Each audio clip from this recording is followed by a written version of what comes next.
Welcome to the channel. Today, we're kicking off the early stages of the camper build, and things get hands-on fast. I started by building the tub, the foundation of any solid truck camper setup. Using 2 sheets of 8x 4 1/2-inch plywood, I created a sturdy base with a clean, functional wood frame sandwiched in between. I spaced the framing at 16 inches on center, making it perfect for sliding the insulation neatly into place. From there, I used the same framing style to build the support walls for the tub, crafted from 1.5 by 1.5 inch spruce, lightweight, reliable, and perfect for a strong structural start. The build is just getting started, so stick around as this camper begins to take shape. I started building the camper in the shop, but pretty quickly realized I had a serious problem. It was growing way too big to ever fit through the door. So I relocated the whole operation to the garage where the camper finally had room to take shape. Here, you can see the trusses locked onto the frame, giving the build its first real form. I laminated multiple layers of plywood together to create an incredibly strong, solid backbone for the structure. From there, I kept working with the spruce framing, building out a full cage-style skeleton that made it easy to slide in the insulation perfectly without any gaps. The whole build is really starting to come alive now.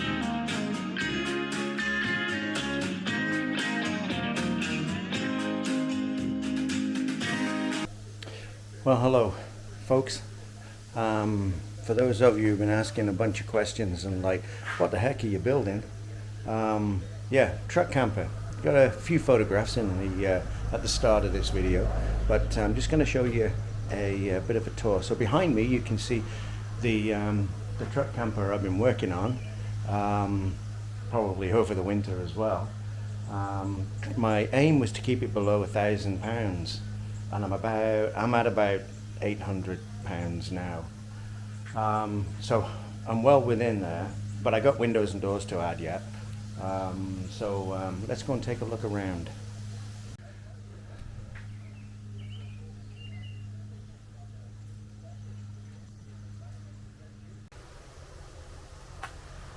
I thought it would be a lot stronger than regular grade, but the problem with construction grade plywood I found is that it starts to delaminate, and I got one piece there, look, which I've got to go and I've got to glue that, get some glue behind there, and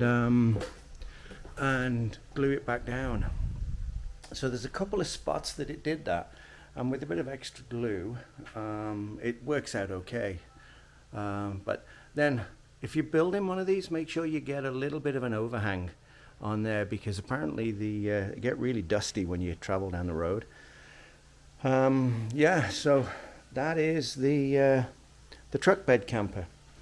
It's coming on. Today we're going to try and get the roof on, get that all strapped up, and get the poor man's fiberglass on there.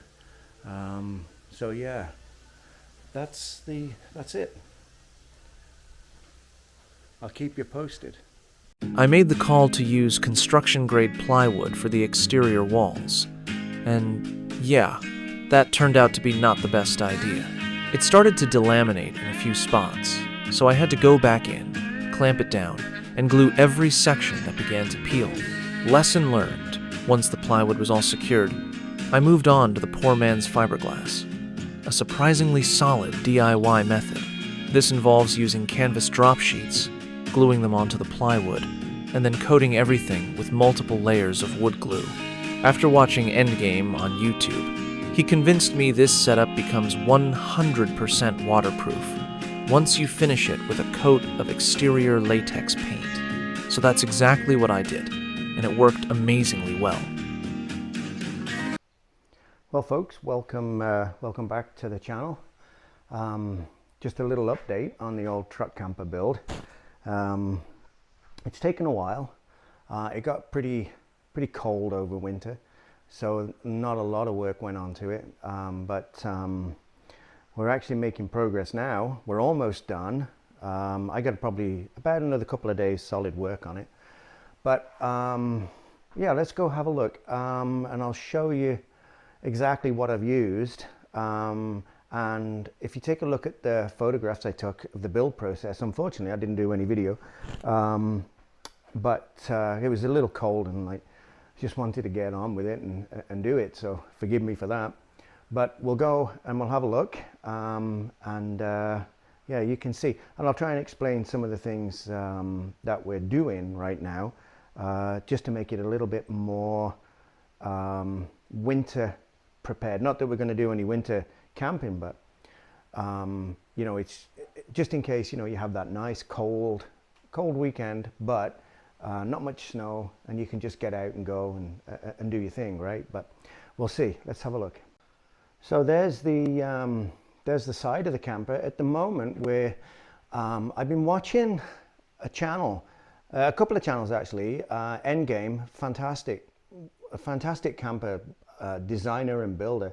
Really good. That's where I got most of my information from. And another YouTuber, Lyle. And Lyle built one of these, and I've been messaging him and asking him a few questions. But yeah, the side, I got a couple more graphics to go on.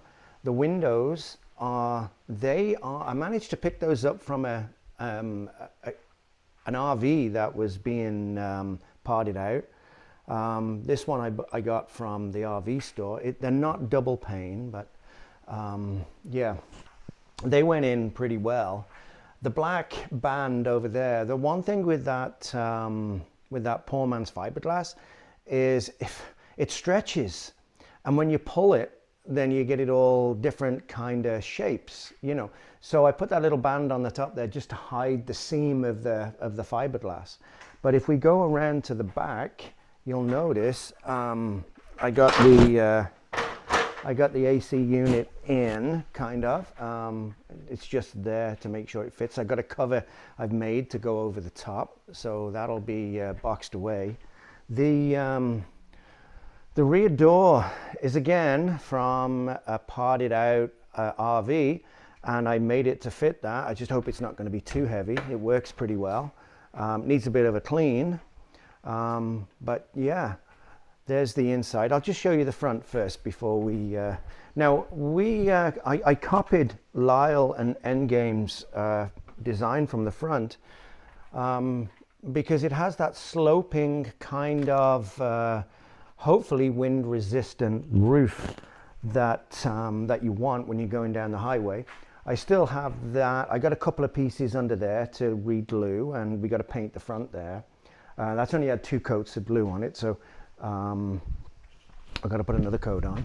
Now, if we go into the camper, I got quite a bit of work to do in here.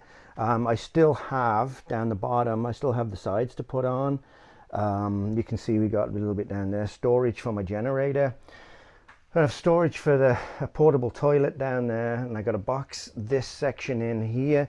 That's going to be our where our water container goes. Thanks, Lyle. That was a really good idea to put it down there. It makes life much easier. We got to paint a cupboard. We made a cupboard here. The fridge is going to go in that cupboard. We got storage space there. Yeah, we could have had a washroom, I suppose. One thing I should have done is I should have moved the door to the one side more, and then that would have given us a little bit more room. Having the AC unit there allows us to have a little bit more storage there. I got to finish that off yet. So yeah, I got the window internal trims to put in and so on. And we have storage up above. I got to put my skylight in. My skylight's got a fan on it, a powered fan, but I don't think I'll get it out of my door. Get it underneath if I put the skylight on right now, so I have to do that outside. And I got the solar panel to put on the top too. That's the sleeping area up there. We did try it out and lay down on there. It seems to be quite a lot of room. It fits a queen size bed. So yeah, I picked up these lights off Amazon. I'm gonna plumb all these little lights on. They have little so you can leave them on. I'm going to wire them up to a switch and put them in series. I have a couple under here and a couple in the middle and a couple in the bed area. I made storage there for like little cubbies. So if you're up, you know, asleep or whatever, and you want to put your stuff you got in there, I got to put some power up there yet though. So yeah, the sink is going down there. Lyle got me into a USB faucet, and hopefully I'm going to plumb that all the way in, and it will have a front on it with a couple of cupboard doors and whatever. But my Blue Eddy will probably go underneath the other side with my power. One thing I didn't do is I didn't extend the front of mine too much. I had more of it in. I was concerned about the weight for the truck. But I think I'm about 950 pounds now. So well within the 1680 for the Tundra. Got little sections down there for storage. But yeah, that's my camper build so far.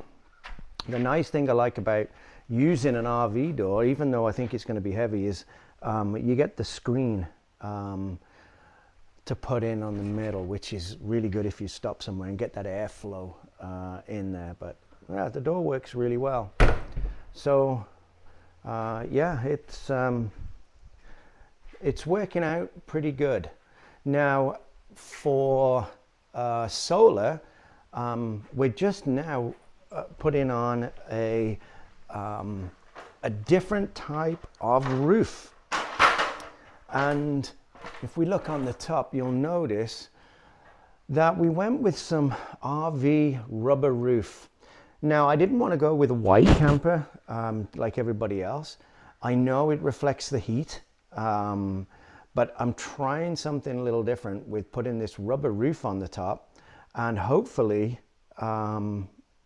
it maintains the integrity of the waterproofing that we've got, which is the poor man's fiberglass, 3 layers of glue and 3 layers of paint, and it's acrylic paint that you use too. So I'm hoping that by doing the rubber roof, it should shed the water pretty good. And we have these areas here, so there's no seams on this section here for the water to back up in. So hopefully it should come off, and the way we overlap the poor man's fiberglass is from the top, so the water just flows right off it. So well, we'll see how it goes. And I did that for just for the Canadian weather, really. So yeah, down the bottom I have hatches at the front where my tie downs have access to, so in the back of the truck. But yeah, that's the build so far. Now when it comes to power, I'm a little short on that one.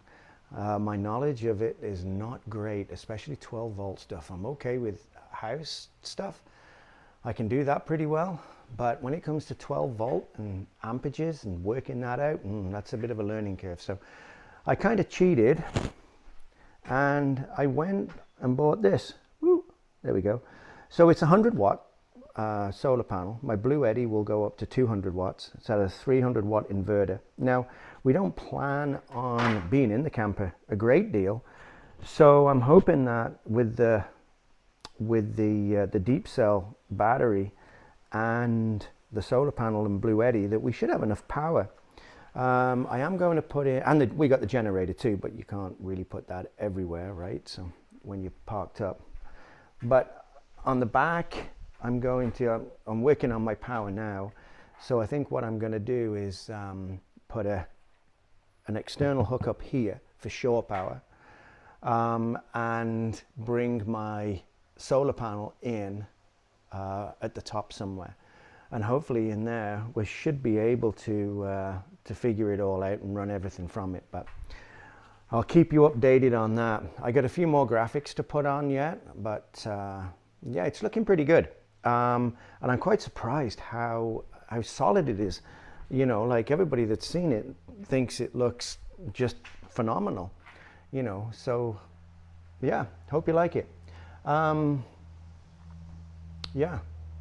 Moving on to the inside, things are finally starting to take shape. The goal was to create a space that actually feels good to be in, especially on those rainy days when you just want to relax. We knew we wanted a sink, a prep area, a comfortable spot to sit and hang out, and definitely an AC unit to keep things cool. We're still figuring out how to make the space even more user-friendly, but more upgrades are coming. We're planning to add a table, extra seating, and smarter layout ideas as we go. We also built in room for a cassette toilet and a generator, both of which will tuck neatly under the front seating area. For a compact camper, there's actually a surprising amount of storage, and we're just getting started.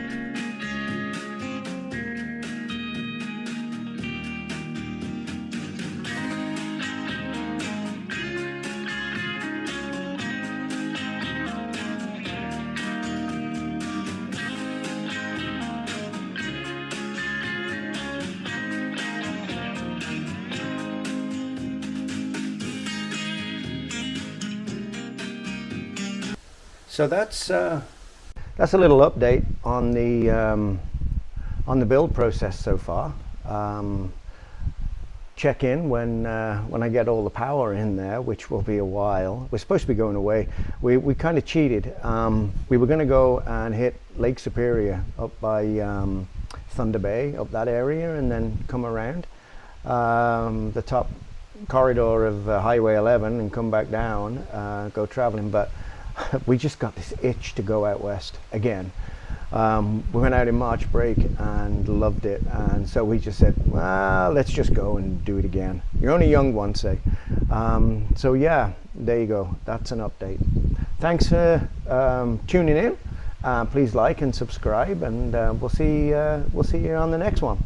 I repurposed the windows and doors from an old scrap trailer, which saved a ton of time and kept the build moving forward.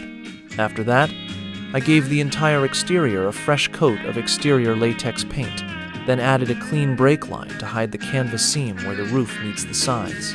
To bring the camper to life, and distract from any of the quirks of that construction-grade plywood, I added some custom artwork to give it personality and make it stand out on the road. I still have a few upgrades to tackle, like installing the powered roof fan and getting the solar setup wired in. But for now, this is where the build sits. This winter, I'm hoping to revamp the interior and dial everything in for next camping season. So if you want to see how this little camper evolves, please like and subscribe for the next update. And check out our other travel vlogs as we continue exploring and adventuring